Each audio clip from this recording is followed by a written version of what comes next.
সালামু আলাইকুম।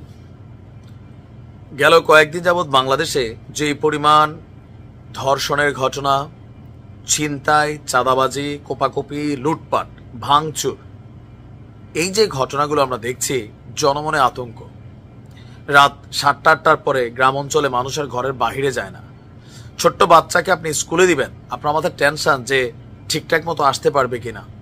আপনি 50,000 টাকা পকেটে নিয়ে বাসা থেকে দোকানে যাবেন, দোকান থেকে ক্যাশটা বন্ধ করে 50,000 টাকা নিয়ে বাড়িতে ফিরবেন, আপনার কাছে এই ভরসা নাই যে কোনো সময় ছিনতাই হইতে পারে।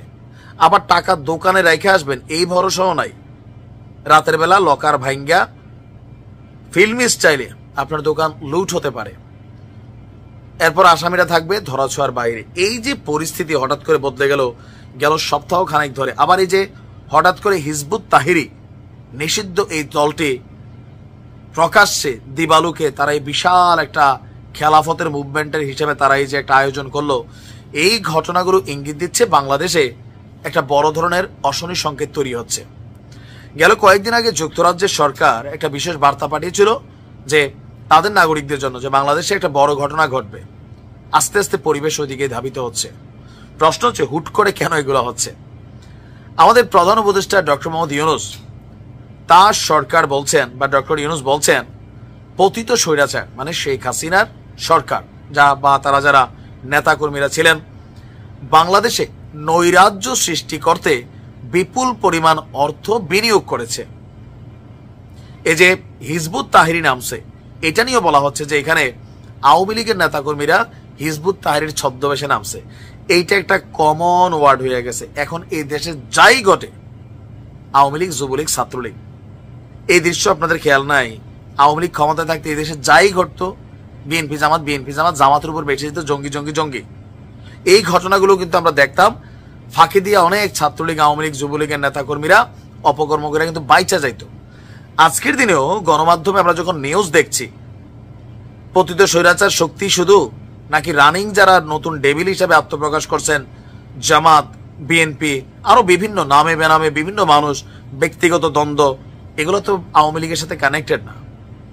আপনি যখন একটা অপরাধকে বা যে কোনো অপরাধকে একটা নির্দিষ্ট মাপকাঠিতে ট্যাগ করে দিবেন, বাকি যারা অপরাধী, ক্রিমিনাল, তারা কিন্তু টেকনিক্যালি সেখান থেকে বের হয়ে যায়, ছাড় পেয়ে যায়। এখন হ্যাঁ, পলিটিক্যালি আওয়ামী লীগের যে বিভিন্ন ফোন আলাপগুলো ভাইরাল হয়েছে, সেইখানে শেখ হাসিনার ফোন কলগুলো থেকে এইটা সরকার বলতেই পারে যে দেশের বর্তমান পরিস্থিতিকে খারাপ করতে বা ইউনূস সরকারকে চিপাই ফেলতে আওয়ামী লীগ তারা তাদের কাজ করবে। যে কাজটা আওয়ামী লীগের বিরুদ্ধে 5ই আগস্টের আগে অন্যান্য রাজনৈতিক দলগুলা বা ডক্টর ইউনূস তিনিও হয়তো পিছনে থাকতে পারেন, বলা যায় না, কারণ বাংলাদেশে অনেক কিছু ঘটে। আর শেখ হাসিনা তো মাথা পুরোটা ইউনূসের দিকে যায় রয়েছে যে তিনি মেটিকুলাস প্ল্যানার। এই যে জাতিসংঘ সেনাবাহিনীকে মেসেজ দিছে, এই খবর কি শেখ হাসিনা জানতো না? এরকম ইন্টারন্যাশনাল অনেক কিছু হয়েছে। এখানে মাঝে মাঝে শুনছি কে বিটকয়েন পাইছে কত বিলিয়ন ডলারের, মিলিয়ন ডলারের, এরকম আলোচনা আছে। তো আওয়ামী লীগও এখন স্বাভাবিকভাবে তারা কিন্তু ইউনূস সরকারের শান্তি দিবে না। তবে অধিকাংশ আওয়ামী লীগের নেতারা কিন্তু পলাতক। অরিজিনাল যারা আওয়ামী লীগের নেতাকর্মী এরা সবাই পলাতক। তাহলে ঘটনাগুলো কারা ঘটাচ্ছে? আওয়ামী লীগ হইতে পারে, রানিং ঘটনা হইতে পারে। তবে বলা হচ্ছে যে এই মুহূর্তে শেখ হাসিনা আওয়ামী লীগকে নিয়ে কলকাতাতে তাদের হেডকোয়ার্টার বানাইছেন। এখান থেকে বাংলাদেশ থেকে পলাতক ম্যাক্সিমাম আওয়ামী লীগের নেতারা সবাই কলকাতাতে আছেন।